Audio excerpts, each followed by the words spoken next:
This is movement speed. This is reaction speed. And this is attack/combat speed.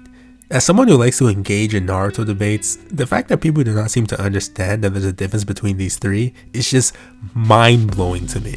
And it's important because the lack of understanding in regards to this topic is the primary cause of some of the ridiculous arguments that people make. Now, I understand that these three types of speed do overlap in some cases, but there are still distinct differences between them. Movement speed is more so how fast you can move your entire body from point A to point B, and in my opinion, teleportation counts in this category. Reaction speed is your ability to react to something coming towards you, typically an attack. And yes, these do overlap because sometimes you can react to something with your movement speed, but you can also react to things with reaction speed, like putting up a shield, activating a jutsu, or even just like sidestepping or ducking, like how Pain reacts to Naruto's Rasen Shuriken, or like how Kakashi reacts to Sasuke's Susanoo arrow with Kamui. And lastly, attack or combat speed is how fast your attacks are. Now then again, there are cases where this overlaps with movement speed, like say the hokage trying to punch Naruto for example.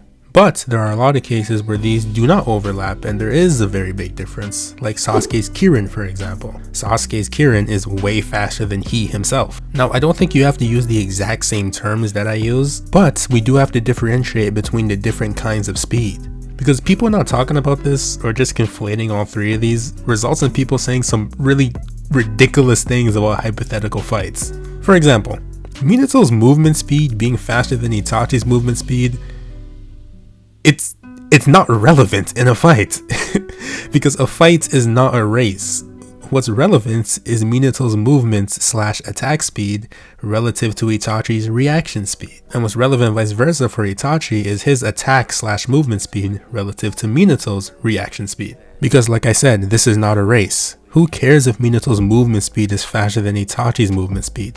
What's relevant is whether or not Minato's movement speed or attack speed can tag Itachi and exceed his reaction speed. And I don't want to get into who would win, but Itachi has more than enough reaction speed to react to Minato's attacks.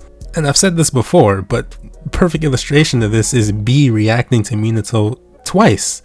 Minato's movement speed is way faster than B's. Hell, his attack speed is probably way faster than B's attack speed as well.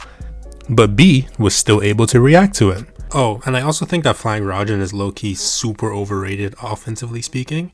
And it's because after you teleport to your designated target, you still have to physically like raise your arms and attack the person that you're fighting. Flying Rasen is very difficult to react to because your body essentially turns intangible. But after you appear, you still have to like attack your targets and your opponent can react to your punch or whatever you throw at them. Now it still is a tremendous advantage, but yeah, I just wanted to add that. Hell, KCM2 Naruto, in my opinion, would destroy Madara in a race. It wouldn't be close. His movement speed should be way faster than Madara's. We saw what happened. Madara was more than fast enough to react to him.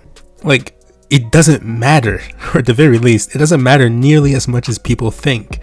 Like, just my head hurts just reading some of these opinions online. And this is off topic, but I also think that speed is just overrated in general within the Naruto universe. And it's not even because of what I just said previously, like the fact that you can react to someone who has faster movement speed or attack speed than you. It's more so because I just think that there's ways that you can deal with fast characters in general. For example, it doesn't matter how fast the 4th Hokage is, it's pretty hard to avoid Shibaku Tensei.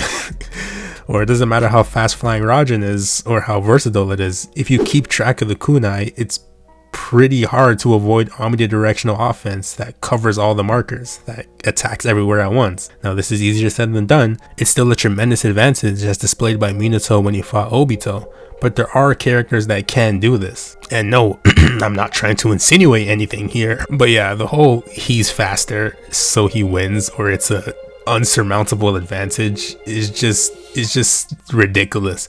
It's too much of a radical oversimplification of the beautiful fights that exist in Naruto. And it's annoying because there's been so many fights and so many interactions where speed or being faster than someone else in of itself does not decide the fight or give that character much of an advantage during the fight.